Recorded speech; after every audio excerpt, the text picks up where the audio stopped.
30-იან საქართველოში. თქვენ უყურებთ იმედის დღეს. მე ნანიკო ვარ ხაზარაძე. მე ნიკოლოზ სულუკიძე გახლავარ. მე კი თორნიკე ვარ კვერენჩხილაძე. დღეს თქვენ იმედის დღეში ნახავთ.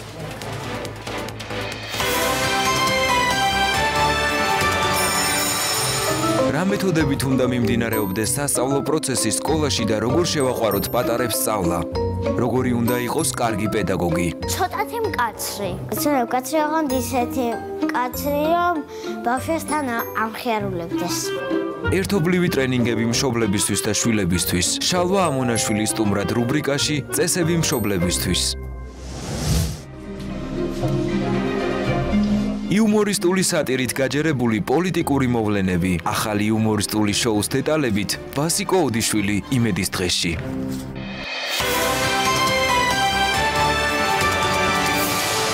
ეს ხო ჩვენი განაცემის მთავარი თემები. ასევე იმედის დღეში თქვენ ნახავთ ბოლო ერთ თვეში საქართველოში შიცით დაავადებულთა რაოდენობა გაიზარდა. რა არის ამის მიზეზი და ვინ არიან რისკ ჯგუფში? ჩვენი სტუმარი შიცის ცენტრიდან პირდაპირ ეთერში ისაუბრებს.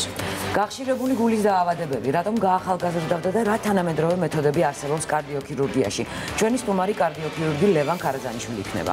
ორშაბათს საქართველოს საჯარო სკოლებში სასწავლო პროცესი დაიწყება. ეს დღე განსაკუთრებით მნიშვნელოვანია პირველ კურსელთათვის, მათთვის ძალიან მნიშვნელოვანი პირველ კლასელთათვის უბრალოდ ახალი პასუხისგებლობით სავსე ცხოვრება იწყება. ნამდვილად ძალიან მნიშვნელოვანია და მე როგორც მშობელი ალბათ ყველაზე მწარედ მახსოვს ის არ ვიცოდი როგორ უნდა შემეყვარებინა ჩემი შვილისთვის. ის ახალი შენობა, ის მასწავლებლები და თანაკლასელები, რომელთანაც მას უნდა გაეტარებინა მთელი 12 წელი. ალბათ ეს პრობლემა თქვენს გაწუხებთ მშობლებო. ხო და ახლა სწორედ ის გადაცემა, რომელსაც მე უნდა მივაქციო ალბათ განსაკუთრებული ყურადღება, რადგან ჩემი შვილი ანასტასია შედის უკვე პირველ კლასში და ძალიან მაინტერესებს როგორ უნდა იყოს ბავშვის და მასწავლებლის ურთიერთობა, მშობლების როლი ამ დროს რამდენად მნიშვნელოვანია, რა უნდა გავაკეთოთ. მოკლედ ამ თემაზე უნდა ვისაუბროთ და ვინ თუ არა თიკა წერეთელმა იცის ყველაფერი. მოგესალმებით თიკა.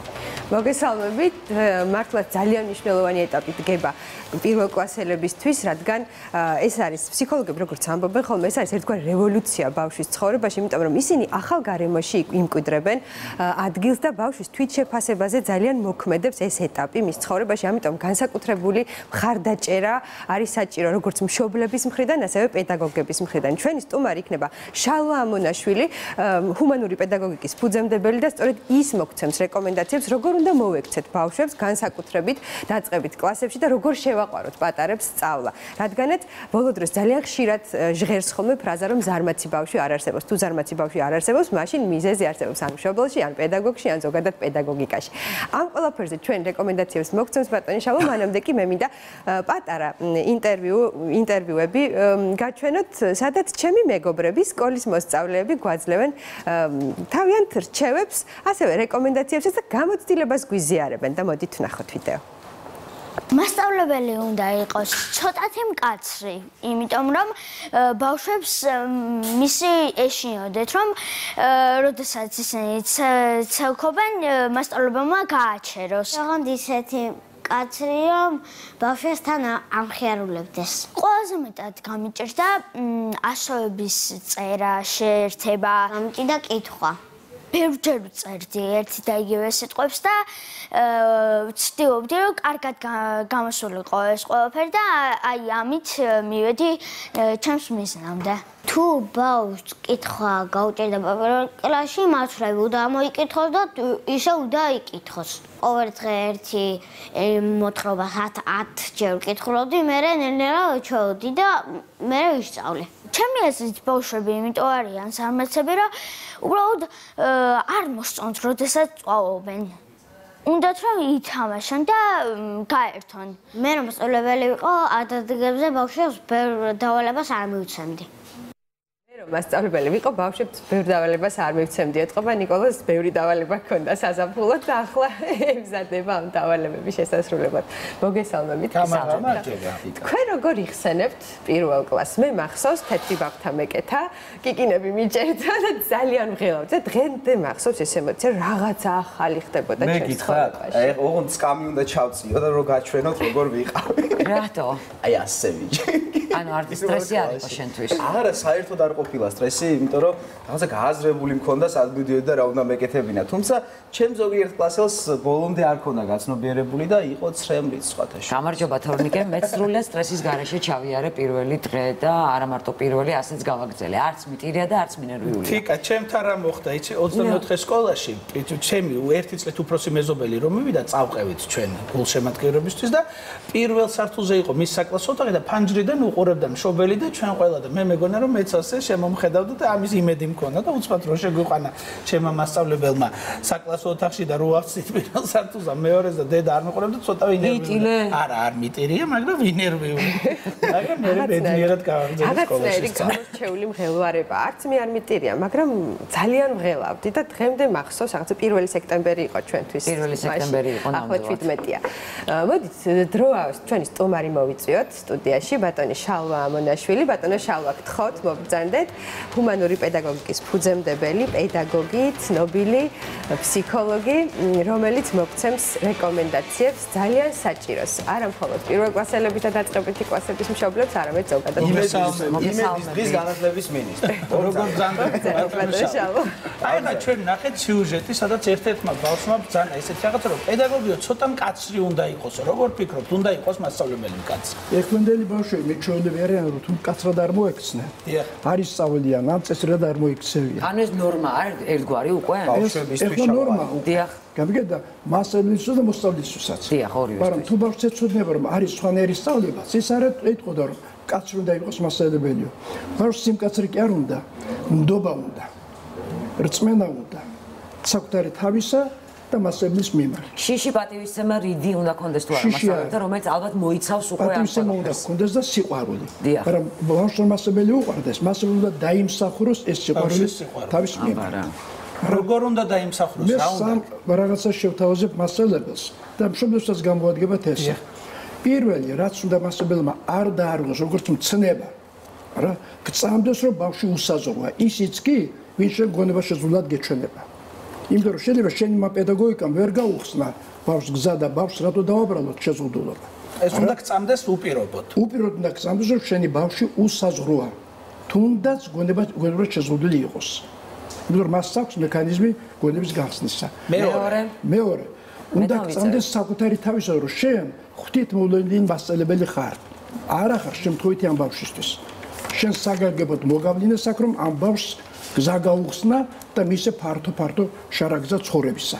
მაგრამ თუ თავის არ აქცევს, რომ შემოქმედი მასწავლებელი ხარ, მაშინ ვერ იპოვე ამას შენს თავში. შენი ადგილი სკოლაში არ არის. არ არის. მესამე უნდა გწამდეს კეთილი პედაგოგიკისა, სიყვარულის პედაგოგიკისა, ჰუმანურს ვეძახით ამას, არა?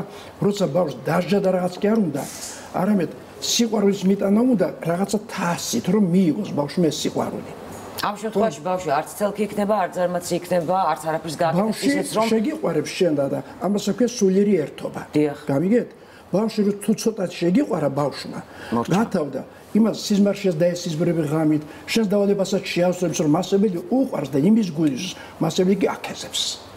აღფრთვანებულია. რეალისტურია რომ ასე იყოს ყველა მასწავლებელი და ყველა სკოლა მოწყობილი. ზოგიერთი მასწავლებელი ისია უკვე შეზღუდული, რომ მას ვერაფერი ვერ უშველის.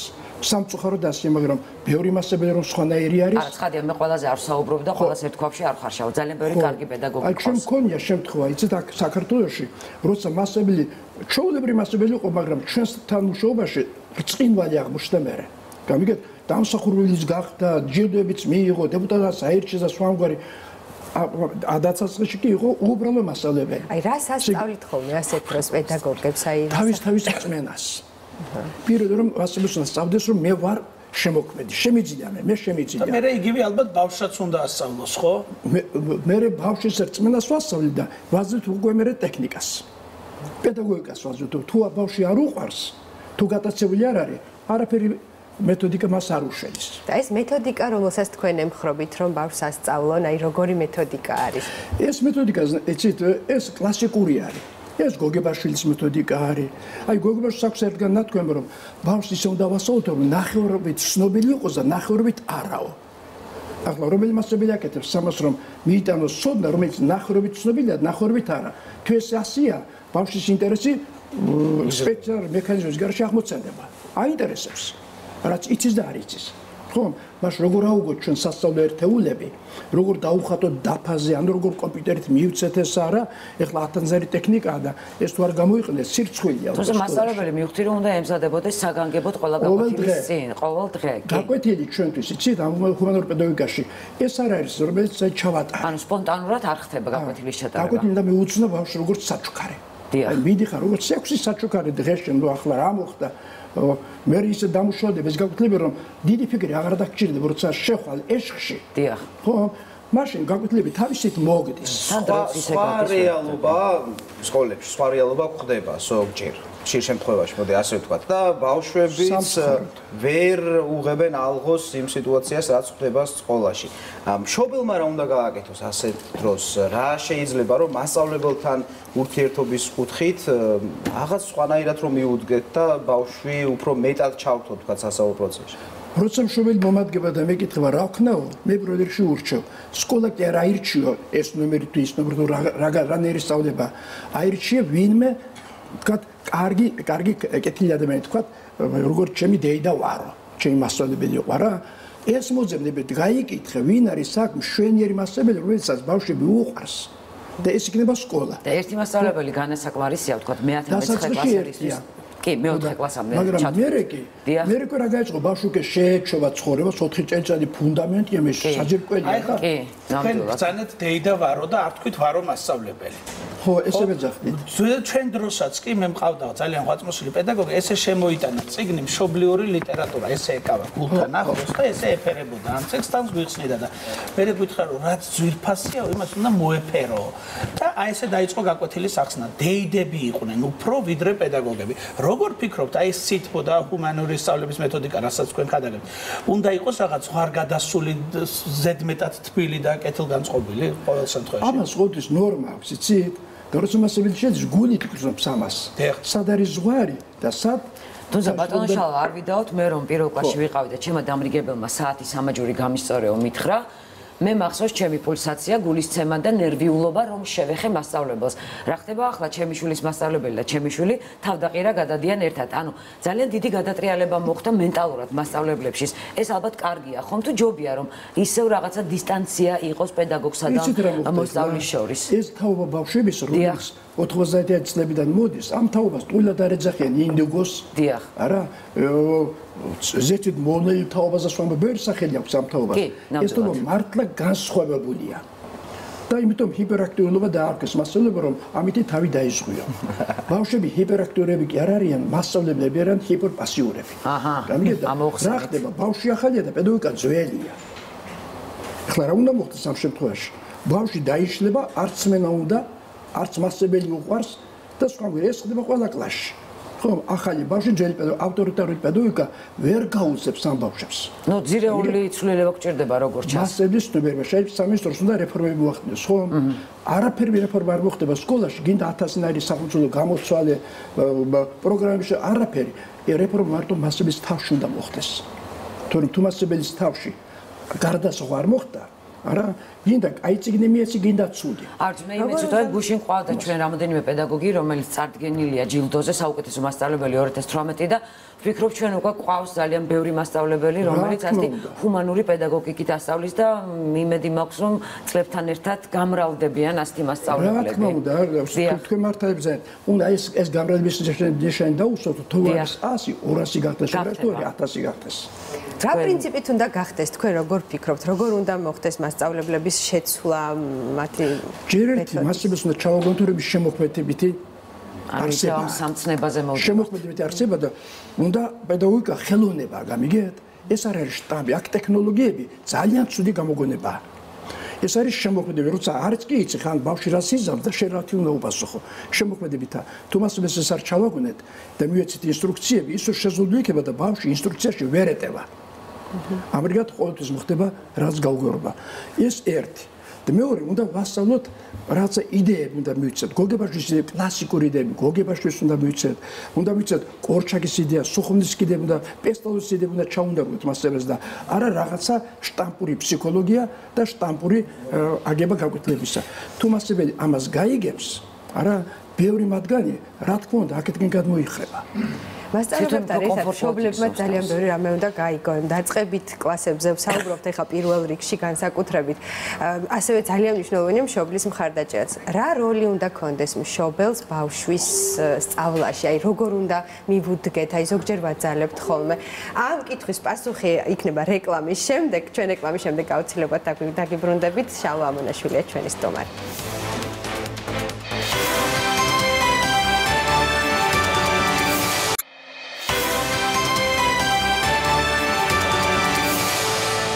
რუბრიკა წესები მშობლებისთვის დაბრუნდა პირდაპირ ეთერში ვსაუბრობთ ჰუმანურ პედაგოგიკაზე. ჩვენი სტუმარია ამ პედაგოგიკის ფუძემდებელი ბატონი შალვა ამონაშვილი. ბატონო შალვა, ჩვენ შევჩერდით ამ შეკითხვაზე, რა ფორმით უნდა იყოს მშობელი ჩართული?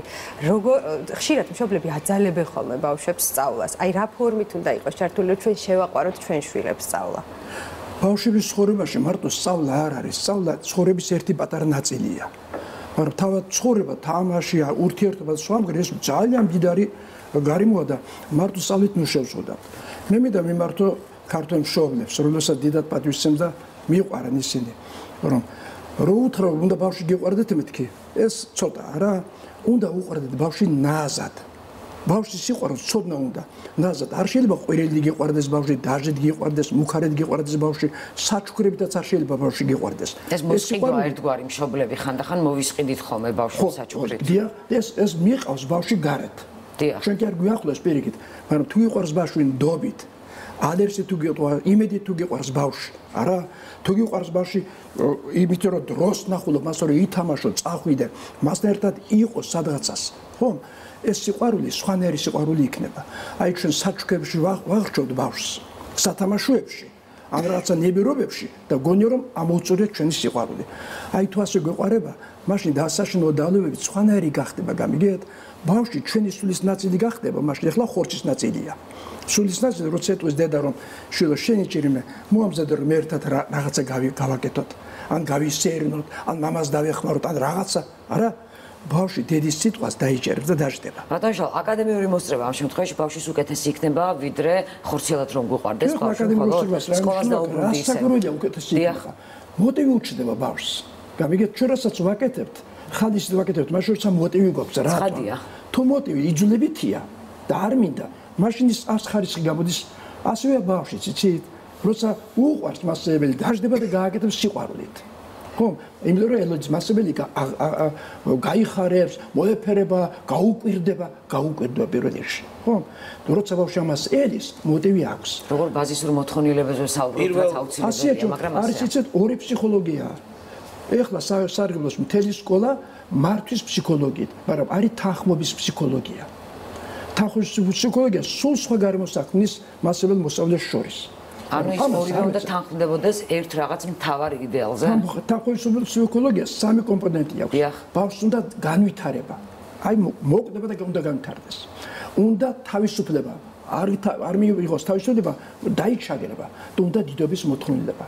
ახლა თუ ჩვენ ურთიერთობაში დავაკმაყოფილებთ განვითარებასაც, დიდობასაც და თავისუფლებასაც, ბავშვი ჩვენი ის ვერსად ვერ გაგვექცევა ჩვენ. დიახ. გამიგეთ? არა და ბავშვები თითქოს აი შეგდათ შემხელს თქვენ აქედან ინსტიტუტ შვილს. დიახ. არა?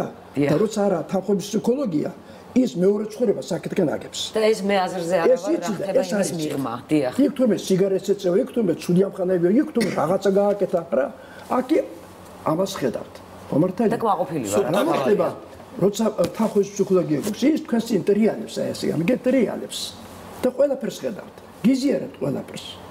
ბატონო შალვა, პირველ კლასელების თემას რომ დაუბრუნდეთ, პირველ კლასში უნდა შევიყვანო ბავშვი 17 სექტემბერს. რა უნდა გავაკეთო, რა არ უნდა გავაკეთო? პირველი დღეა, რა ვშვები? მივდივარ სკოლაში. პირველი დღე ეს თუ არის, მივხვალ სკოლაში, რაც ქვია საზემო განწყობილება და მიერთვი თაიგუს მასწავლებლებს. თაიგული გაუღიმე მასწავლებლებს, კიდე ჩაიხუტა ეს მასწავლებელი უთხარი ერთადერთი რაც ჯერფას მე ჩავეხუტო თუ ბავშვი ჩაეხუტოს. არა, შენ მამა ჩაეხუტა. მამა ჩაეხუტა. ნდობა გამოუცხადე მასწავლებლებს, უთხარი რაც ამაქვს ჩემი სული და გული, აი მოგიყვანე შენ ჭირიმე და იმიხედე რა. გიყვარდეს როგორც შვილი. არა? არასდროს გაზრებული. მე და ვერდით მიყველიათქო. აი ეს უნდა გააკეთო პირველი. გასაგები. გავითვალისწინებ აუცილებლად. მაგრამ მე რომ მივართვა და თორნიკემ არ მიართვას, ის მასწავლებელი ჩემი ერთმეულის გამო უფრო ყურადღებას მიაქცევს. არა, მაგის გამო მასებლის გული თუ გახსნილია. ყველასთვის გახსნილია. მაგრამ რა გიკითხეთ ახლა რა? მე რომ მივიყვან ახლა ჩემი შვილი. არა? შვილი. ხო, გასაგებია. უთოთ აი ვილთ მივიდოდი. მოვეფერებოდი, იმედს გამოუცხადებდი, თვალებში ჩავხედავდი, დავხატავდი. გამიგეთ? რაც აკლია, იმას მივაწერდი. და ბავშვი ამით უფრო დაცულია, ხვდება რომ მამა არის მინდობილი ამ ადამიანზე, ესე იგი მეც უნდა მივენდო. რა თქმა უნდა. და არა მარტო თქვენ სხვას მიმართაც იქნება ასეთი მასწავლებელი. მეგობრებო, ბატონ შალვას აქვს ძალიან საინტერესო ტრენინგები კახეთში. ის სხვადასხვა ქვეყნიდან იწვევს ხოლმე ადამიანებს და ლექციებს უტარებს. ოჯახებს უტარებთ ხოლმე ბატონო შალვა ადამიანებს ლექციებს. ადრე ჩვენ მასწავლებლებს უტარებთ, მაგრამ ახლა ოჯახებმა გადაგძალა.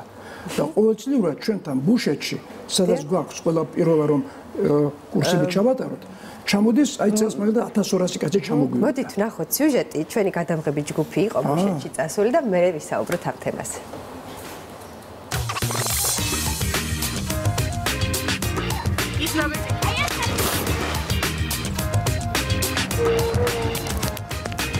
ეხლა ჩვენ ვიმყოფებით საქართველოს აწეწინა სოფელში, რომელსაც ბუშეტი ქვია სახელად.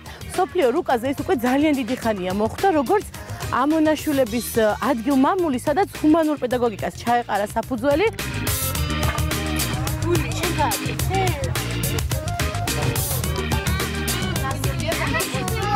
ჩვენი კარნიდამო გადავაქციეთ ერთგვარ განვითარების ცენტრად, სადაც ჩამოსული სტუმრები სწავლობენ ფსიქოლოგიას, პედაგოგიკას, ბავშვებთან ურთიერთობას.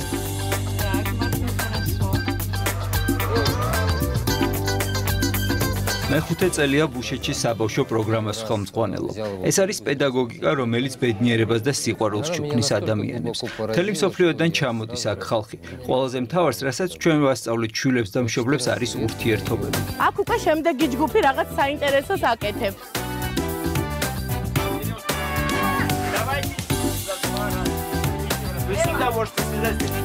ყოველ ზაფხულს ჩამოვდივარ აქ იმისთვის, რომ უბრალოდ სიყვარული ვისწავლოთ. ვისწავლოთ, როგორ ვიკონტაქტოთ ბავშვებთან და მივიღოთ რეკომენდაციები შალვა ამონაშვილისგან. ბავშვებთან ერთად ჩვენც ვიზრდებით, ვიღებთ ახალ ცოდნას და მნიშვნელოვან რეკომენდაციებს. მაშინ, როდესაც მშობლებს 10 დღის განმავლობაში აქტიური სალექციო კურსი აქვთ, ბავშვებს თავიანთი ასაკობრივი პროგრამები აქვთ, რაც მოიცავს კოცონთან ძალიან საინტერესო საუბრებს საღამოობით და რაც მთავარია ლაშქრობებს. ვისწავლე სირთულების დაძლევა. ბავშვობის პერიოდი ისეთი მოკლეა, რომ ყველა მშობელმა უნდა მოასწროს მისცეს ბავშვს მიმართულება, რომ იყოს ბედნიერი. We came from Germany. გერმანიიდან ჩამოვედი ჩემს ოჯახთან ერთად. მარტო მეგობრებს კი არ აქვს საკუთარ თავსაც აღმოაჩინე.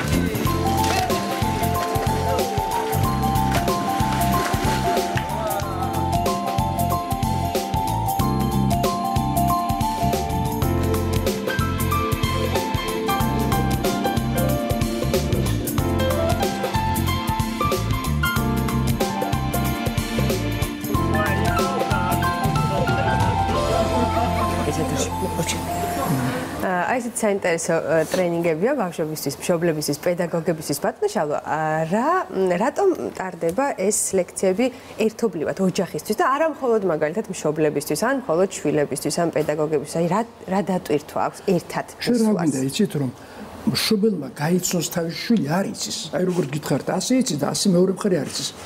ესე გავაცნოთ ჩვენ ან ვასწავლოთ როგორ უნდა გაიცნოს შვილი. ან შეიცნოს. ხო, როგორ უნდა შეიცნოს შვილი, რომ შვილმა დედა დაინახოს. შესაძლებელია ეს მეთოდები, როცა ბავშვი დედა და შვილი, ან მამა და შვილი ტერიან, ისე ჩახტებულები არიან ერთმანეთთან, იმიტომ რომ რაღაც სხვა გაუგეს ერთმანეთს. აი ეს გვინდა რომ ერთმანეთი დავანახოთ მათ. გარდა ამისა, გვინდა მშობლებს მივცეთ ცხოვრების ფილოსოფია. ითხოვენ მეთოდები კი არ არის მთავარი. უნდა თვითონ აზრი გქონდეს ცხოვრების მიმართ სხვანაირი. დამოკიდება უნდა გქონდეს სხვანაირი და ეს ფილოსოფია გვინდა მივცეთ. ამის შემდეგ ვასწავლით, როგორი ურთიერთობა შეიძლება დამყარდეს. მუშაობთ ამავდროულად ბავშვებთანაც. იმათ უტარებთ სხვადასხვა ლაშქრობებს, მეცნიერებს როგორც თქვენ დაინახეთ, არა? ძალიან კარგი სამდღიან ლაშქრობებს რო წავა ბავშვი უკან დაბრუნდება, სხვა გვიბრუნდება უკვე, იმიტომ რომ იქ აზრდისთვის წავიყვანეთ.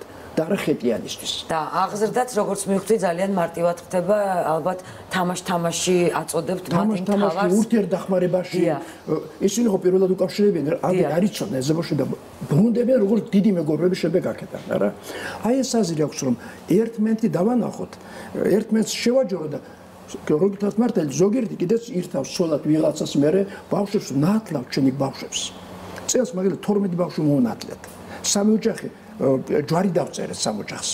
არა, აი ესეთი ამბები ტარდება იქ. იცით, ეხლა რაზე ვფიქრობ, როდესაც ესეთი პრობლემაა ჩვენს ქვეყანაში განათლების სისტემაში, ერთ-ერთ ყველაზე უხერხებლად მიმართული არის ამდენი წლის განმავლობაში, როცა არის ესეთი ადამიანი, რომელიც იქით მიდის ხოლმე სამინისტროში და სთავაზობს ამ პროექტებს და არავინ იქიდან არ უკავშირდება, აი ეგ არის პრობლემა, ძვირფასო სამინისტროს წარმომადგენლებო, წინა მინისტრებო, რომლებიც თანაც მოსულა თქვენთან ბატონი შალვა და თქვენ მე აღარ დაკავშირები ხართ. როცა ესეთი ადამიანი უნდა მოусმინოთ, გაუფრთხილდეთ და ამ მეთოდით უნდა გავზარდოთ ჩვენი იქნებ ეშველოს განათლების სისტემას. ისე რომ მილიონობით მაყურებელი, ვინც გაიზიარა მისი ბმული, ჩვენთან ბრძანდებოდა ბატონი შალვა დაახლოებით 2 თვის წინ, მოსახლეობამ მას ითხოვს მინისტრად განათლების.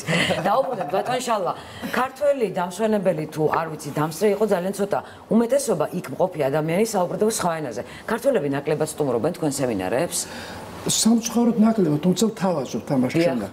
მაგრამ ეხლა ძალიან იმედი გვაქვს რომ სწორედ ქართველებისთვის გვინდა ამ დღეებში 21-23 სექტემბერს ქართველი ოჯახებით არა მათთან ჩავატაროთ სემინარი ვასწავლოთ მათაც როგორ უყვარდეთ თვითანამშრომლობას ვამღარი ახალი პედაგოგიკა გვინდა მიუტანოთ რომ მათი ბავშვებიც და მათი პედაგოგიკაც ერთმანეთს დაემთხეს. ხო, შემოტრიალდნენ.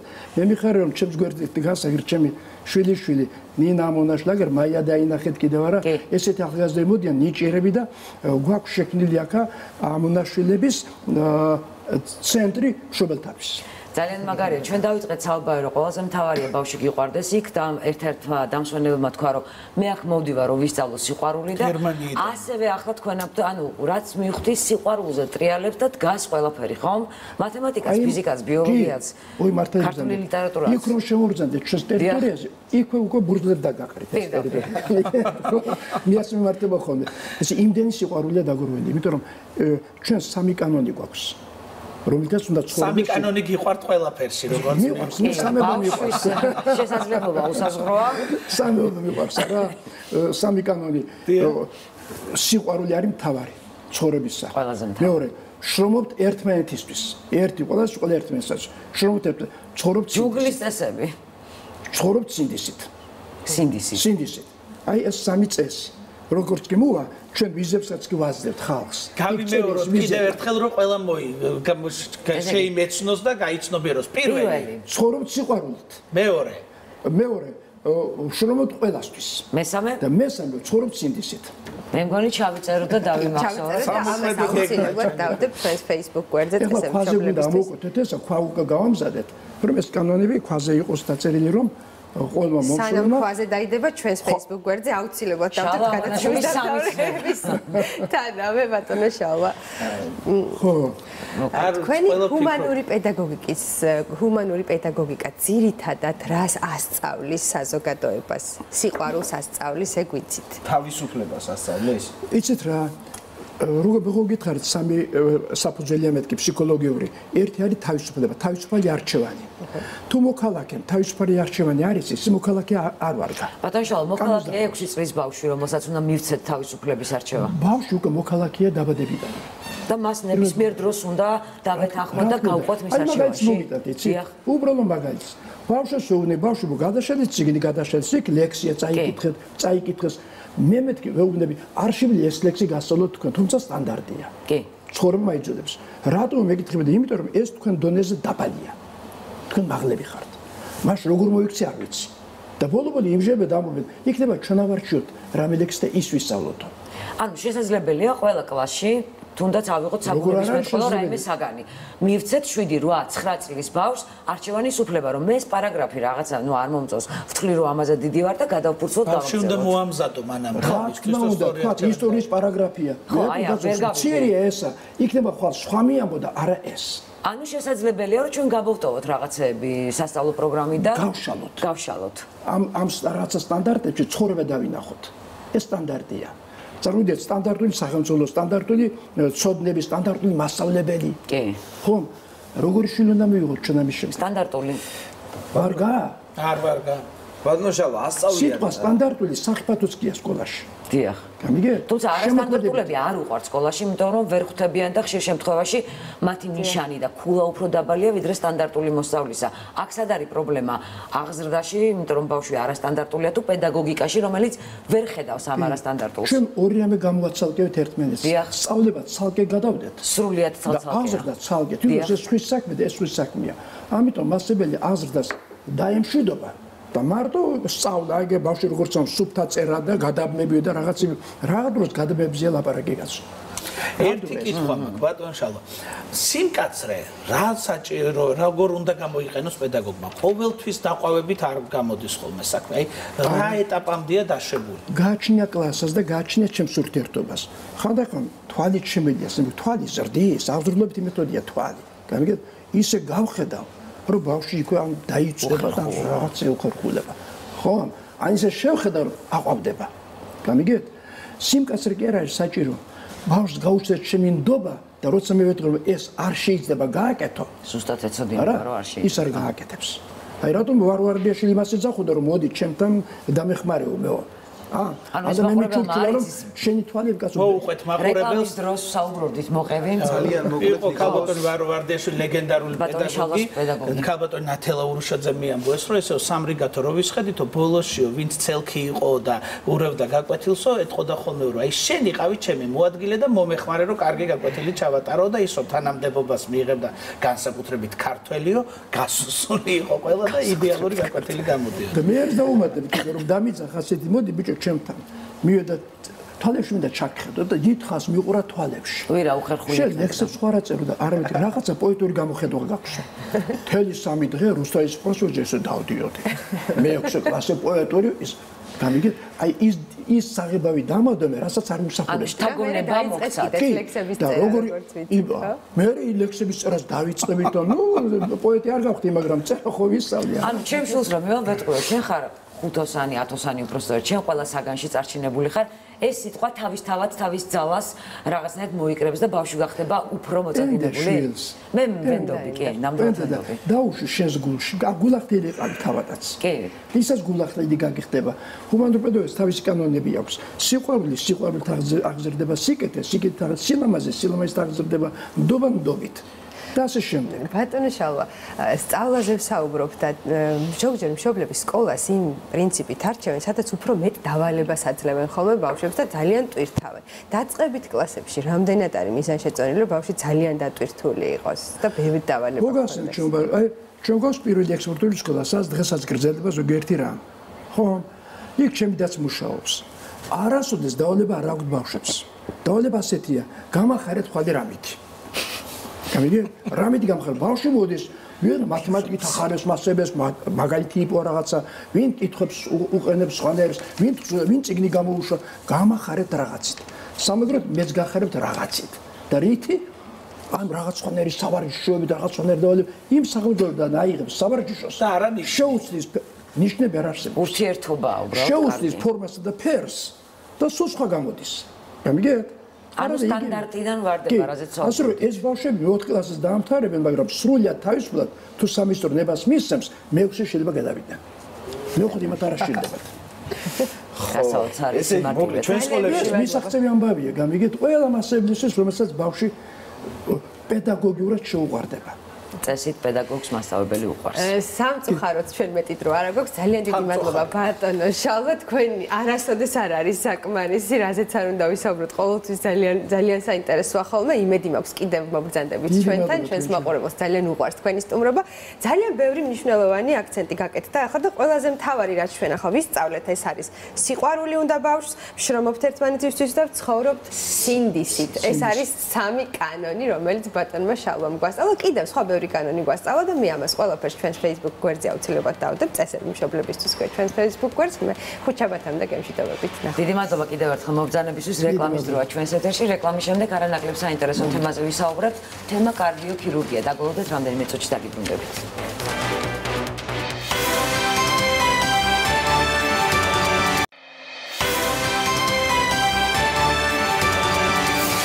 დაბრუნდა პირდაპირ ეთერში უნდა ვისაუბროთ კარდიოქირურგიაზე. მოკლედ კარდიოლოგიური პრობლემები მსოფლიოში ერთ-ერთი ყველაზე გავრცელებულია. რისკის ქვეშ შევდივართ ყველა, ვინც გადავაბიჯეთ 35 წელიწადს.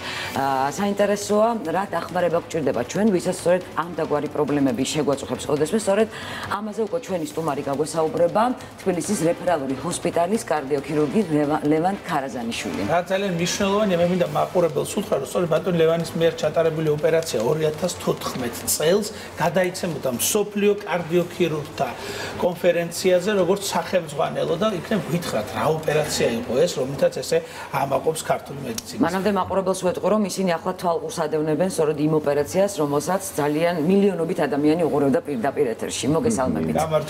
გამარჯობათ, მოგესალმებით. დიდი მადლობა დაპატიჟებისთვის. დავიწყოთ იმით, რომ თქვენი კითხვა იყო, რომ რაღაც რისკის ქვეშ ვართ, პრინციპში ყველა 35 ზემოთ. კი. ის როგორ არის ზოგადად ეს ასაკი უფრო ეს თქო 35 წელი არ არის გამსაზღვრელი ხარ, არავის არ უნდა შეეშინდეს, თქვა იმის რომ აი 35 წელს გავხდი. თუმცა ეს აქცენტი იმიტომ გავაკეთე, რომ გაახალგაზრდავდა და გაახალგაზრდებული არის. კი, ნამდვილად, ხა ჩვენი მშობლების თაობას თუ შევადარეთ, მათი ასაკის ადამიანებში, თქვა ეს დაავადებები უფრო ნაკლებად იყო.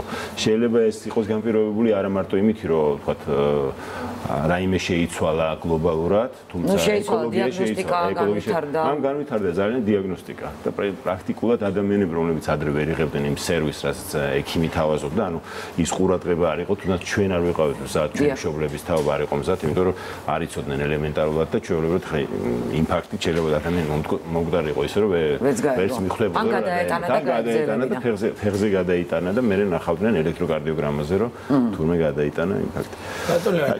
აი რაც შეხება იმ ოპერაციას, უბრალოდ ეს ოპერაცია ხა არავითარ კავშირში არ არის ათეროსკლეროზულ დაავადებასთან, თქვა ინფარქტების. ეს არის სარქლოვანი პათოლოგიები, ანუ ის სარქლები, რომლებიც ზიანდება. შეიძლება ის იყოს თანდაყოლილი, შეიძლება შეძენილი იყოს ეს მანკი, რომელიც აზიანებს მიტრალურ სარქლს, ანუ ერთ-ერთი ორკარედა სარქველი არის ჩვენს გულში. ამ სარქლის შეკეთება არის ყველაზე კარგი ესე ვთქვათ შანსი ადამიანისთვის, იმიტომ რომ სარქლის გამოცვლა ზოგადად ძალიან რთული პროცედურაა ესეც, მაგრამ მისი გაკეთება შედარებით ეს გამოუცდელ ქირურგსაც შეუძლია. და ამიტომ უფრო გავრცელებული არის რომ სარქველი შეიცვალოს, მაგრამ თუ სარქლის შეკეთების შანსი აქვს ქირურგს, ანუ მისი გამოცდილება იმდენად დიდია, რომ ეს გააკეთოს, ეს ძალიან მნიშვნელოვანია, იმიტომ რომ ადამიანისთვის ხა წარმოგიდგენთ თქვენივე ქსოვილებით რომ შეკეთდეს თქვენივე სარქველი და პრობლემა არ ქონდეთ, ხო? და პლუს ამასთან ეს რეფერალურ საავადმყოფოში უკვე ხელმისაწვდომია, რომ ჩვენივე ნაწილებით თუ ჩვენივე სხეულის ორგანოებით გაკეთდეს სარქველი. თუმცა ვცდილობ რომ კითხვა დასვა. მანქანის შეკეთებაზე წავედი პირდაპირ ნაწილები. ნაწილების გამოსვლა არ ვცდილობ. თავისივე ქსოვილებით, თავისივე წებოთი შეიძლება. მოკლედ შესაძლებელია ახლა ეს უკვე. კი, შესაძლებელია, კი, ნამდვილად. უბრალოდ რეფერალურში ახლა ძალიან დიდი ინვესტიცია ჩაიდო იმაში, რომ ზოგადად ქირურგის შესაძლებლობები განისაზღვრება ასევე მისი მატერიალურ-ტექნიკური ბაზით, ხო? ეხლა თუ არ აქვს მატერიალურ-ტექნიკური ბაზა, პრინციპში ხა რაც არ უნდა მაგარი იყო, ეხლა საერთოდ გააკეთე, ხო? რაღაცა ეხლა. ამიტომ ძალიან დიდი მომხიბვლელი ჩემთვის იყო ის, რომ ჩემ ეხლა ყველა ქირურგს უნდა რომ განვითარდეს, ხო? ეს განვითარება მოდის ტექნოლოგიურ განვითარებასთან ერთად, ქირურგის განვითარებაც ასევე. ამიტომ ინვესტიციას ძალიან დიდი მნიშვნელობა აქვს და ეს ინვესტიცია თუ განხორციელდება სწორი მიმართულებით, ვთქვათ, მომხიბვლელი ხდება არა მარტო ადამიანებისთვის, ვინც უნდა იმკურნალოს, არამედ ქირურგისთვისაც, იმიტომ რომ შანსი გეძლევა რომ განვითარდეს და გააკეთო უფრო კარგად და არ ჩამორჩევ, ვთქვათ, იმ ევროპულ სტანდარტებს. ახლა 2014 წელს რო ოპერაცია გადავეცი, მაშინ ეს იყო კარდიოლოგთა მე-18 კონგრესი იყო ბუხარესტში ტარდებოდა. პირდაპირ მაშინ ეს იყო ნოუ-ჰაუ, პრაქტიკულად მაშინ იწყებდა ეს ტექნოლოგია.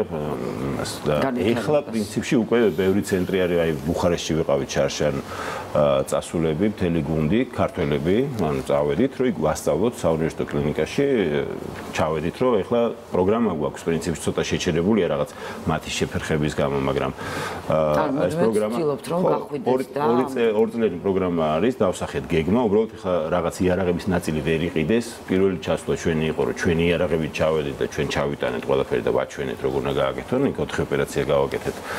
ამ კლინიკაში, ეს რუმინეთის ერთ-ერთი წამყვანი საუნივერსიტეტო კლინიკაა და უნდათ რომ დაიწყონ, მაგრამ წარმოიდგინეთ რამდენად რთულია რომ ეს იგი საუნივერსიტეტო კლინიკას უნდა რომ დაიწყოს და ეხლა ეძებს გუნდს და ჩავედით ჩვენ, გავუკეთეთ და დავდეთ პროგრამა, ეხლა ვაპირებთ რომ სადღაც ნოემბრის ბოლოს კიდევ უნდა იმას აქვთ, ერთი ვიზიტი გავაკეთოთ, რომ მე შემდეგში ქირურგი ჩამოვყვა რეფერალურში და ქირურგის ჩამოსვლით დავიწყებთ მის ტრეინინგს და ამ ტრეინინგის მერე იმედი გვაქვს რომ იქაც დაენერგება ეს. თუმცა ლევან ქარაზაშვილი თვითონ ჩამოსული ქირურგია, იმიტომ რომ თქვენ ცხოვრობდით სხვა ქვეყანაში, იტალიაში იქ მუშაობდით და ახლა ჩამოსულ ექიმად ითვლებით. ძალიან დიდი მადლობა ამისთვის, რომ საქართველოში ხარ. მე მაინც მაინტერესებს, აი ყველაზე ხშირად პაციენტები რეფერალურ საავადმყოფოში რა დახმარებისთვის მოდიან, რა დახმარებას უწევთ თქვენ? მე პრაქტიკულად ეხლა გადავედი რეფერალურში, თქვენ კარგად იცით უბრალოდ მანამდე სხვაგან მუშაობდი.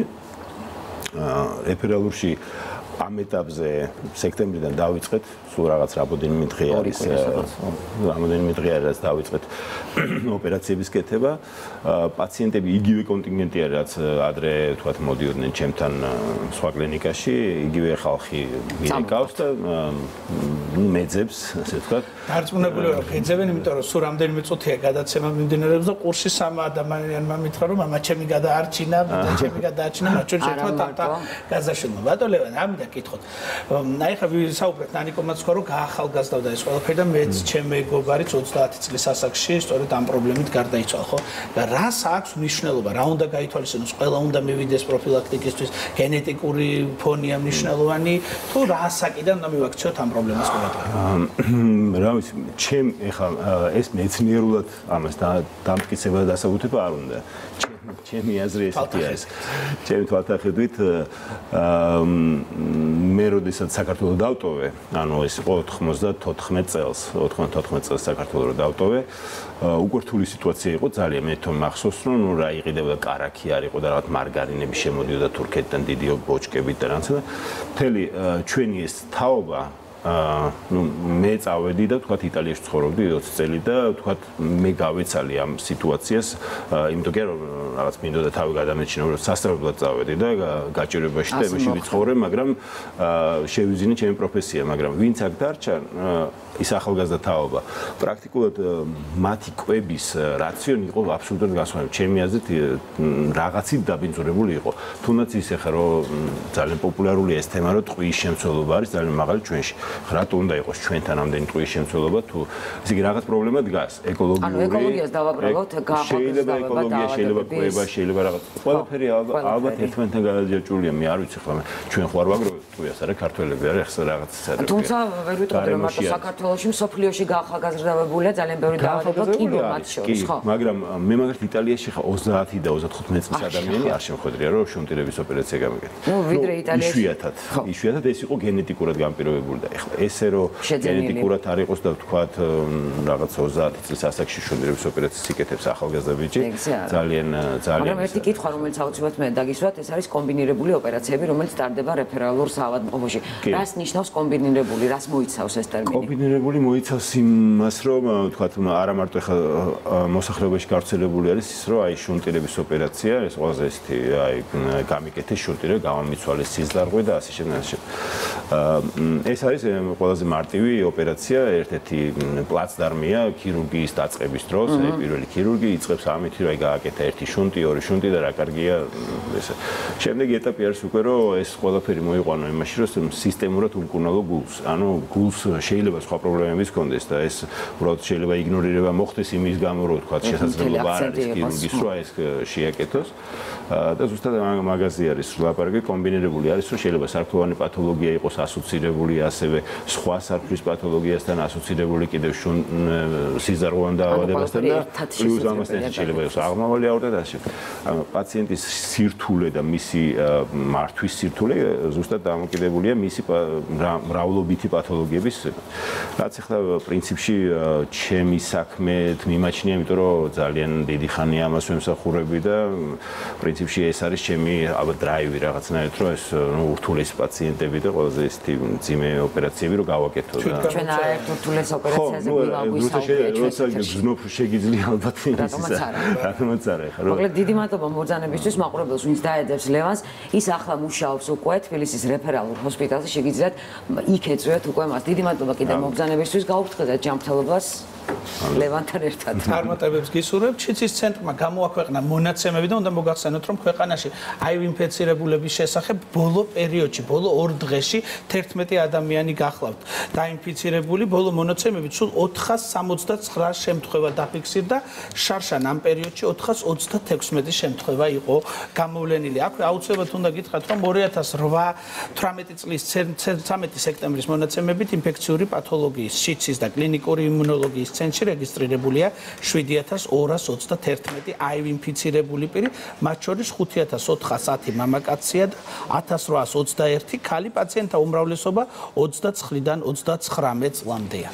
რა არის მიზეზი და ვინ არიან რისკ ჯგუფში? ახლა ამ თემაზე უნდა ვისაუბროთ. პირდაპირ ეთერში ჩაგვერთვება შიცის ცენტრის ეპიდემიოლოგიური განყოფილების უფროსი ნინო ბადრიძე. მოგესალმებით, ქალბატონო ნინო, მადლობა რომ მონაწილეობთ გადაცემაში. ციფრები ვნახეთ ჩვენ და მოისმინა მაყურებელმაც. ვერიდები ხოლმე სიტყვა საგანგაშოს გამოყენებას. თქვენ რა შეგიძლიათ რომ გითხრათ? ეს მაჩვენებელი, ეს ციფრები გვაძლევს იმის საფუძველს, რომ უფრო მეტად შეგვეშინდეს საგანგაშოა ეს? არა, მოდით პირველ რიგში ვთქვათ, რომ საგანგაშო სიტუაცია ნამდვილად არ არის. პირიქით, არ არის არანაირად პანიკის ატეხვა საჭირო. აუცილებელია რომ რაც შეიძლება მეტი ადამიანის გამოკვლევა მოხდეს და მეტი ადამიანის გამოვლენა მოხდეს, იმიტომ რომ რაც უფრო დროულად გამოვავლენთ პაციენტებს, მით უფრო დროულად დავიწყოთ მათ მკურნალობას, რაც საწინდარია იმის, რომ ისინი ჯანმრთელად, პრაქტიკულად ჯანმრთელად იზრუნონ თავს და ასევე ეს ადამიანები უკვე შემდეგში აღარ წარმოადგენენ არანაირ ინფექციის წყაროს. ნაკლებია მომართვიანობა ანალიზზე რომ დადგინდეს, გაირკვეს აქვს თუ არა ადამიანს HIV ინფექცია. ჩვენ რა შეგვიძლია ჟურნალისტებმა გავაკეთოთ? საინფორმაციო კამპანიაა მეტად საჭირო, არ მოდიან ადამიანები სკრინინგზე. არა, იცით როგორ არის ადამიანების სკრინინგზე როგორ არ მოდიან, განსაკუთრებით დაინტერესებული ადამიანები, ვისაც შეიძლება რაღაცა გარკვეული რისკი ჰქონდეს, მაგრამ როდესაც მედია კამპანია ერთვება, მომართვიანობა კიდევ უფრო ბევრად იმატებს. ამიტომ ასევე ერთობლივად თქვენ და ჩვენი დახმარებით ნამდვილად მივაღწევთ იმას, რომ გამოუვლენელი პაციენტები გამოვავლინოთ, უფრო მეტი ადამიანი გამოვაგვიკლოთ და დროულად ჩავაყენოთ ისინი საქმის კურსში და დავიწყოთ მკურნალობა. აგვისტოს პერიოდზე რომ ვისაუბროთ, უფრო მეტი ადამიანი გამოვლინდა ინფიცირებული, ვიდრე გასულ წელს იყო, თუ ამ მონაცემებს დავეყრდნობით და ბოლო 2 დღეში კიდევ დაემატა 11. რატომ ხდება ეს თქვენი აზრით? რას უკავშირებთ აი ზაფხულის პერიოდში რატომ მოხდა ეს? პირველ რიგში უკავშირებ რაც უფრო მეტ ტესტირებას, იმიტომ რომ მოდესაც დაიწყო C ჰეპატიტის ტესტირება სახელმწიფოში, ამას მოყვა აიუზე ტესტირებას და შეთ C ჰეპატიტის ტესტირებასთან ერთად ხშირად თავაზობენ ხოლმე, რომ აიუზე ჩატარდეს ტესტირებაც. ამიტომ უფრო მეტი ადამიანი არის ტესტირებული და შესაბამისად უფრო მეტი არის გამოვლენა. ამასთან ერთად პაციენტები იგივე მედიაც გააქტიურდა, პაციენტებიც უფრო მომართვიანობა უფრო გაიზარდა, უფრო მეტმა ადამიანმა მიაქცია ყურადღება ამ სტატისტიკას და მოდიან გამოსაკვლევად. აი ეს არის ყველაზე ძირითადი მიზეზი, რომ რაც უფრო მეტი ადამიანი გამოიკლებს თავს, მით უფრო მეტი გამოვლინდება და მე კიდევ ერთხელ ვიმეორებ, რომ საქართველოში დღესდღეობით არის დაახლოებით 4000 ადამიანი, რომელმაც შეიძლება თვითონაც არ იცის, რომ არის HIV ინფიცირებული და მათ ჭირდებათ აუცილებლად დროული გამოვლენა. ამიტომ რაც უფრო დროულად გამოვავლენთ მათ, მით უფრო უკეთესი იქნება მათი მომავალი ჯანმრთელობისთვის. თქვენ გააქვთ ალბათ მონაცემები ასაკთან დაკავშირებით, ინფიცირებულთა ასაკთან დაკავშირებით. რა ვითარება ამ კუთხით? ახალგაზრდები არიან ინფიცირებული, საშუალო ასაკის თუ რა მონაცემები გაქვთ, რომ გითხრათ ესაც? ინფიცირებული არის ყველა ადამიანი, ყავს ბავშვებიც სამწუხაროდ ინფიცირებული და ყავს შედარებით ხანდაზმული ადამიანებიც, მაგრამ ძირითადად როგორც თქვენ აღნიშნეთ ცოტა ხნის წინ, ძირითადად მაინც დაახლოებით ეს არის 25-დან 45 წლამდე ყველაზე აქტიური ასაკი და ყველაზე მეტი ჩვენი ინფიცირებულები ამ ასაკის ადამიანები არიან. უფრო მეტად მამაკაცები არიან ინფიცირებულები და რეგისტრირებულები, ვიდრე ქალბატონები, იმიტომ რომ შესაბამისად მამაკაცს უფრო მეტი რისკის ქცევა აქვს ჩვენ ქვეყანაში, ვიდრე ქალბატონებს. ეს თქვენი აზრით მიზეზი ხშირ შემთხვევაში ალბათ ეს მონაცემის გექნებათ, ეს არის სქესობრივი კავშირი, ნარკომანია თუ რატომ ხდება, რატომ გადავიდა ამ ადამიანებზე ვირუსი? თქვენ რა მონაცემი გაქვთ? იცით როგორ არის? ყველაზე ესეთი გავრცელებული გადაცემის გზა ამჟამადაც რჩება ნარკოტიკების ინექციური მოხმარება და სქესობრივი დაუცველი სქესობრივი კონტაქტები. თუმცა მინდა აღვნიშნო, რომ უკან ხაზზე იწევს ნარკოტიკების ინექციური მოხმარებით გადაცემის რისკი და უფრო წინ წამოვიდა დაუცველი სქესობრივი კონტაქტებით გადაცემა. აი ბოლო პერიოდის მონაცემების ანალიზი რომ გავაკეთოთ, ხო, ნახავთ რომ სქესობრივი გზით ადამიანების ინფიცირება უფრო ხშირი არის, ვიდრე დაუშვათ ნარკოტიკის ინექციური მოხმარება. და დისკრიმინაცია ეს თემა ისევ აქტუალურია აი ინფექციის კუთხით. ადამიანები იმიტომ არ იკეთებენ ანალიზს. რა თქმა უნდა, სტიგმა და დისკრიმინაცია კვლავ აქტუალურია. ხა ისეთი აქტუალური, როგორც დაახლოებით შეიძლება 10 წლის წინ იყო, ესეთი არ არის. ნამდვილად აღარ აქვს ესეთი დისკრიმინაციის შემთხვევები, მაგრამ მაინც არსებობს ჯერ კიდევ ერთეული დისკრიმინაციის შემთხვევები.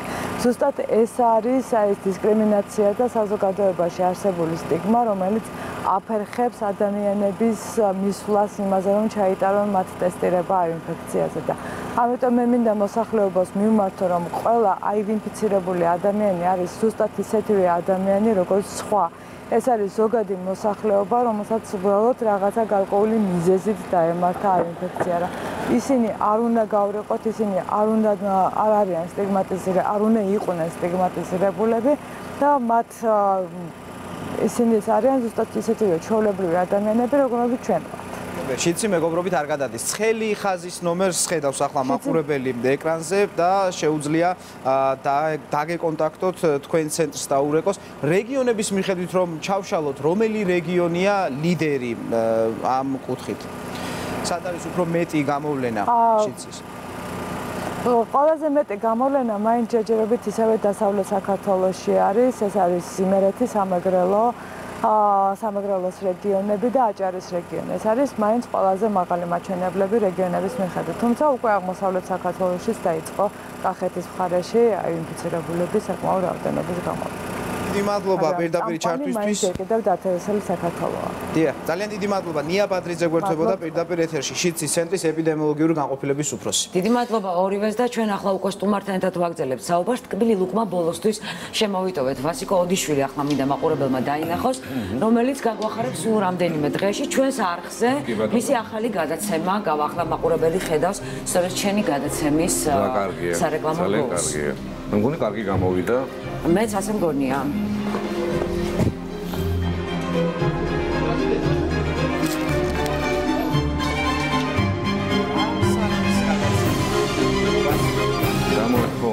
აი რა გადაცემაა და ზოგადად აი გაშუაშია ის რაც ახლა ნანიკო მე უნდა განიარო შენ თავად უნდა ჭამო თუ რა დატვირთვა აქვს ამ სუპს მივხვდი ამდენიმე ესე იგი პირველ შეკითხვას უპასუხებ რა გადაცემა არის და ვასმედი აქვია გადაცემას რომელიც პირველ რიგში ვიტყვი რომ გავაკვირა დღეს ხოლმე იმედის კვირის დასრულებისთანავე 23 საათსა და 30 წუთზე და ეს იქნება სატირული იუმორისტული გადაცემა რომელშიც აბსოლუტურად ყველაფერი იქნება გათვალისწინებული ანუ ჩვენი მოსახლეობის ინტერესი ეს შეეხება პოლიტიკასაც, კულტურასაც, სპორტსაც, აბსოლუტურად ყველაფერს, რაც მნიშვნელოვანია არა მარტო ჩვენს ქვეყანაში, არამედ შეიძლება ქვეყნის გარეთაც თუ საჭირო იქნება. და ეს ყველაფერი, რასაც ჩვენ გავაკეთებთ, იქნება სატირის ენით მოდა. რას აკეთებთ? სვიაში აგდები ქაღალდს. აი ხა მაგას ვაკეთებ, იმიტაციას ვაკეთებ იმას. მოიცადე კაცო, იქნებ უნდა რომ შეჭამო.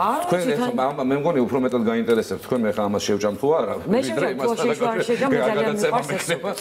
აი ეს რას ნიშნავს? ეს რა არ მინდა ეწვიეთ ამასაც გავაკეთებ. კაი, თვითონ ქნას ყველა. მე მინდა ორი სიტყვით თქვა ისევ გადაცემას. ეს ის არის, რა ქვია, რეკლამას არ გავაკეთებ და დაახლოებით ხდები რაც მომიტანეთ იქ გაცილების იმასთან განსხვავებით რეკლამაში ჩვენი პრომოსი იქ ბარდის სუპი იყო ძალიან გემრიელი სხვათა შორის. ასე ჩამოვარდება იმ შესუსს. კი, ეჭვს არ მეპარება ცხადია. გააგზავნე.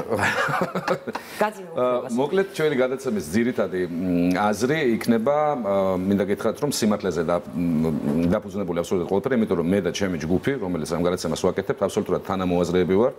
ერთ აზრზე ვართ და მინდა რომ ყველა დაელოდოს, რომ ეს იქნება სუბიექტური გადაცემა, ოღონდ სიმართლისკენ მე ყველაფერში ვეძებთ სიმართლეს, ოღონდ ეს იქნება სუბიექტურად მოწოდებული სატირაც შესაბამისად და მინდა გითხრათ რომ ძალიან ბევრისთვის დიდი შანსია რომ ძალიან ცხარი აღმოჩნდეს ეს სატირა წინასწარ მინდა მოემზადონ. ანუ კვირიდან კვირამდე რაც მოხდება სულ ერთი ეს რა სფერო იქნება პოლიტიკა მნიშვნელობა არ აქვს ჩვენს ქვეყანაში თუ ქვეყნის გარეთ. ქვეყნის გარეთაც? კი. ხო. საერთაშორისო მასშტაბის იქნება თქვა ასაცილო. ახლა როგორ გავიზარდე? თეატრალი ნამდვილად წლიდან წლამდე თეატრალი კაცი ხარ და სატირა, მეტაფორა და ალეგორია შენ რო იცი ისე უნდა. აი ესეთი აქცენტებიც გექნება რაღაცა მეტაფორული გადასვლები თუ პირდაპირ. რა თქმა უნდა, მაგრამ ერთი ყველაზე მნიშვნელოვანი იქნება ეს ძალიან კარგად მინდა რომ ყველა გავიგოს, ძალიან ღრმა ანალიზი იქნება აბსოლუტურად ჩვენს გადაცემაში. და რაც მთავარი არის, გვექნება ბევრი თემები, მაგრამ შეიძლება ესეთ რაღაც გავაკეთოთ, რომ მაგალითად ერთ თემას, რომელიც ძალიან მნიშვნელოვანი იქნება და ყველას დაინტერესებს, შეიძლება ერთი გადაცემა იყოს ერთ თემასთან დაკავშირებით. მარტო იქნები გადაცემაში თუ გეყოლება იქ სტუმარი, აუცილებლად მინდა გითხრათ ამასთან დაკავშირებით მე მყავს კორესპონდენტი, რომელიც ხალხის აზრსაც გამოიკლებს გარეთ, რომელიც ჩართვაზეც გვეყოლება. ისიც სუბიექტური იქნება? აბსოლუტურად ყველა, იმიტომ რომ ჩვენ ერთი გუნდი ვართ, შესაბამისად თანამოაზრეები და რაც შეეხება სუბს, უბრუნდებით სუბიექტურას. ერთი წუთით მაინტერესებს რა მომამზადეთ. და სინჯაოს. ნახეთ, მე გავაკეთე სპეციალურად ჩვენთვის. იცი რა არის? ერთი რაღაც მინდა ვთქვა ჩვენს გადაცემაში ხარისუნელების შევანი ხო და იქნება ხოლმე ანუ და შესაბამისად მინდა რომ ეს გადავიტანო მე ჩემს მეგობრებთან ერთად და ჩემს ჯგუფთან ერთად კარგად შევკმასავ და მე დაგიბრუნებ მე რატო ჯამდა სულს ესე იგი ხო გავსინჯე და ვნახე რა რადგან ქაღალდებით აზავებ ხოლმე შემიძლია რომ საინფორმაციო გამოშვებიდან ცხარე ამბები ამოგიტანო და ის დააყარო სიამოვნებით აი ზუსტად ასეთ სიცხარეს არავის არ მოვაკლებთ მინდა გითხრათ ოღონდ რა თქმა უნდა აუცილებლად ეს ყველაფერი იქნება სიმართლისკენ მიდრეკილი და იმაზე ყველაზე მნიშვნელოვანი ეს ხალხს მართლა რაც აინტერესებს იმ თემებზე იქნება საუბარი. რა გინდა? შენ ვიცი ერთადერთი გინდა რომ ეს ალბათ აქ ჩამიყაროთ, იმიტომ რომ სახეები ყველას ისეთი აქვს. ვას მედია რატო? ვასიკოს მედია იქნება ეს? შენ იქნები თავიდან ბოლომდე? შენ უნდა გიყუროთ მარტო? აი რა უნდა ეხლა? აი რა უნდა შაშეკეთვა? ხო არაფერი ვასმედია, ანუ ჩემი თვალით დანახული და შესაბამისად ჩემი ჯგუფის ერთად დანახული მედიაში რაც ხდება აბსოლუტურად ყველაფერი. კი, ანუ აბსოლუტურად როგორ? ნანმედია. შენ თუ ეთერი ბოლოს მივახლოვდა. შენ თუ გააკეთებ გადაცემას, იქნება ნანმედია. ნანმედია იმასაც გეტყვით, რომ კვირას 23 საათსა და 30 წუთზე ზუსტად გადაცემა იმედის კვირის დასრულებისთანავე შეგიძლიათ გადაცემა ნახოთ. ვინც არ ნახავთ, ბევრს ინანებთ. რა ვიცი, ესეთი. ბასიკოს მიერ სუბიექტურად შეზავებული ის ამბები, რაც კვირის განმავლობაში ჩვენთვის ყველაზე აქტუალურია. მე დავასრულე ამას გადავიტან. მოდი სანამ ესენი მოგვარდებიან ჩვენ დაგემშვიდობებით ხვალამდე. კარგად გაგდებოდეთ. მე კვირამდე მშვიდობები.